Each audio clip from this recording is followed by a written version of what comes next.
নমস্কার। আজকে বলো বুধের ট্রানজিট নিয়ে। বুধ এই মুহূর্তে সিংহ রাশিতে বক্রী হয়ে বসে আছে। আগামী 22শে আগস্ট বুধ বিপরীতমুখী চলনে অর্থাৎ রেট্রোগেট অবস্থাতে সিংহ রাশি ত্যাগ করে কর্ক রাশিতে গমন করবে এবং 28শে আগস্ট বুধ আবার মার্গীয় হবে, অর্থাৎ বক্রী চলন ছেড়ে দিয়ে সোজা পথে বুধ হাঁটবে। বৈদিক জ্যোতিষ অনুসারে মিথুন ও কন্যা রাশির অধিপতি হচ্ছে বুধ। সৌরজগতে সবচেয়ে ছোট ও সবচেয়ে দ্রুত নিজের স্থান বদল করা গ্রহ বক্রী চলনে কর্কটে গোচর করায় সবচেয়ে লাভবান হবে কিছু রাশির জাতকরা।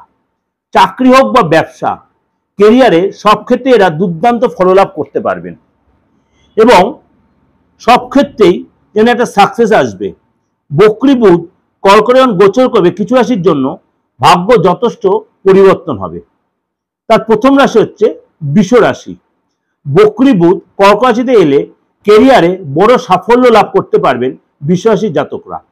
এই সময় আপনি নিজের কঠোর পরিশ্রমের সুফল পাবেন এবং সবাই আপনার কাজের প্রশংসা করবে। কাজের জায়গায় চাকরি পরিবর্তন করতে চাইলে এই সময় কাজে লাগাতে পারেন সেই সুযোগটা।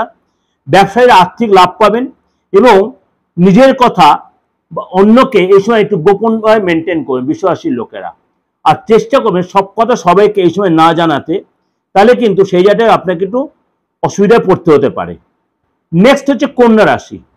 কন্যা রাশির অধিপতি গ্রহ হল বুধ। বক্রী বুধের স্থান পরিবর্তনে আপনার জন্য যথেষ্ট লাভজনক পরিবর্তন আনতে চলেছে। খুব অল্প দিনের জন্য হলেও কিন্তু আপনার জন্য একটা ভালো সময় এটা। এই সময় আপনি কোনো জায়গাতে আটকে থাকা অর্থ ফেরত পেতে পারেন এবং আগের যে বিনিয়োগ করেছে সেখান থেকে আপনি আর্থিক লাভ ঘরে তুলতে পারবেন। নিজের বুদ্ধি ও দক্ষতা দিয়ে ঊর্ধ্বতন কর্তৃপক্ষ আপনি বেশ কনভিন্স করতে পারেন, তাদের কাছে যথেষ্ট প্রশংসা নিতে পারবেন। আপনার টাকা এই সময় কাউকে ধার দেবেন না, কিন্তু আপনার কোনো বন্ধু বান্ধব কেউ যে অর্থ ধারও চায় তাহলে সে অর্থ লস হয়ে যাবে, সেটা কিন্তু সাবধান। নেক্সট হচ্ছে তুলা রাশি।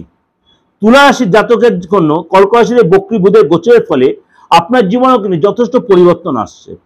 এই সময় আপনার সৌভাগ্যের দরজা খুলে, একটু সামান্য দিনের জন্য হলো এই সময় সৌভাগ্যের দরজা খুলে যাবে। উপার্জনের নতুন পথ আপনি দেখতে পাবেন এবং পরিবারের সবার সমর্থন পাবেন আপনি। অফিসে আপনার যথেষ্ট প্রভাব প্রতিপত্তি বৃদ্ধি পাবে। শরীর স্বাস্থ্যে কোনো সমস্যা থাকলে আপনি এই সময় কিন্তু সেখান থেকে রিকভারি করতে পারবেন। নেক্সট হচ্ছে বৃশ্চিক রাশি।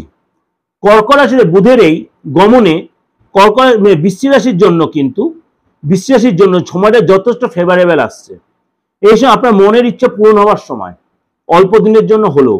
কোনো ধর্মীয় সফরে আপনি যেতে পারেন এবং বিদেশ সফরে যাওয়ার সম্ভাবনা প্রবল, বা বিদেশে না হলেও কিছুদিনের যে 2-4 দিন আপনি ছোটখাটো ট্যুর করতে যেতে পারেন। ব্যবসা সম্প্রসারণে এই সময় চিন্তা ভাবনা করতে পারেন এবং মনের সব টেনশন দিয়ে আপনি মুক্তি পাবেন এবং আপনি পরিবারের কাছ থেকে যথেষ্ট আপনি সহযোগিতা পাবেন। নেক্সট হচ্ছে ধনু রাশি। ধনু রাশির জন্য বুধের এই গমনে কর্ক রাশিতে আপনার জন্য কিন্তু যথেষ্ট পজিটিভ ইম্প্যাক্ট তৈরি করবে। আপনার সুন্দর ব্যবহার এবং কথায় আপনি অনেককেই মুগ্ধ করতে পারবেন এবং যুক্তিসহ লোককে আপনার মতামত বোঝাতে পারবেন। ধনু রাশির জাতকরা কিন্তু এই সুযোগটা যথেষ্ট প্রপার ইউটিলাইজ করবেন।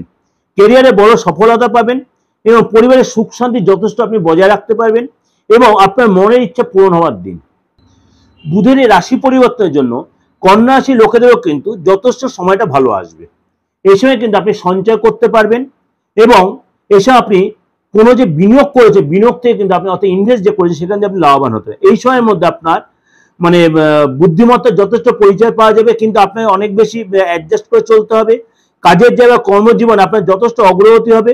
নিজস্ব ব্যবসা থেকে সেখানে আপনি সাকসেস পাবেন, মুনাফা অর্জন করতে পারবেন এবং আপনার যারা প্রতিযোগী ব্যবসা তাদের সাথে আপনি যথেষ্ট প্রতিযোগিতা অংশগ্রহণ করতে পারবেন, আপনি সেখানে জিতবেন।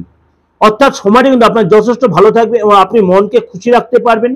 বুধের এই শুভ প্রভাবের কারণে কন্যা রাশির জাতকদের কিন্তু বেশিরভাগ মনের ইচ্ছা অল্প দিনের জন্য মনের ইচ্ছা যথেষ্ট পূরণ হবে। ধর্মীয় কাজে যথেষ্ট আপনার ইন্টারেস্ট বাড়বে। এই ওভারঅল যে ডিসকাশনটা করলাম এটা কিন্তু বুধ গ্রহের ট্রানজিটের উপরে। এটা কিন্তু কার ব্যক্তিগত হরোস্কোপ নয়। অবশ্যই আপনাদের ভালো লাগবে, মিলবে। যদি ভালো লাগে অবশ্যই লাইক করবেন, সাবস্ক্রাইব করে নোটিফিকেশনটা অন করবেন, যতবার লোকে শেয়ার করবেন। আর যোগাযোগ করতে হলে অবশ্যই আমার বুকিং নয় ফোন, আপনার ডেট অফ বার্থ থাকুক আর নাই থাকুক, আপনি যে কোনো প্রবলেমের জন্য অবশ্যই যোগাযোগ করুন, কিন্তু সেটা রেমুনারেশনের বিনিময়। অবশ্যই ভালো থাকবেন এবং অবশ্যই প্রোগ্রাম ফলো করে দিগদর্শন মন্ত্র চ্যানেলটা অবশ্যই সাবস্ক্রাইব করে নোটিফিকেশন বেলটি অন করে রাখেন। প্রত্যেক এরকম প্রোগ্রাম আপনি মাসিক রাশিফল এবং সাপ্তাহিক দিগদর্শন চ্যানেলে মাসিক রাশিফল প্রত্যেক মাসে দিচ্ছে, এই মাসেও তেমনি তার অন্যথা হবেন, আপনি পেয়ে যাবেন। সাপ্তাহিক দিগদর্শন মন্ত্র চ্যানেল এরকম ছোট ছোট উপাচার বা ছোট ছোট ট্রানজিটগুলো কিন্তু আমার দিগদর্শন মন্ত্র চ্যানেলে পাচ্ছেন। তাদের কিন্তু অবশ্যই আপনার চ্যানেলটাকে সাবস্ক্রাইব করে নোটিফিকেশনটা অন করে রাখতে পারবেন। আর যদি ভালো লাগে অবশ্যই লাইক করে লোকেকে শেয়ার করবেন। নমস্কার, ভালো থাকবেন।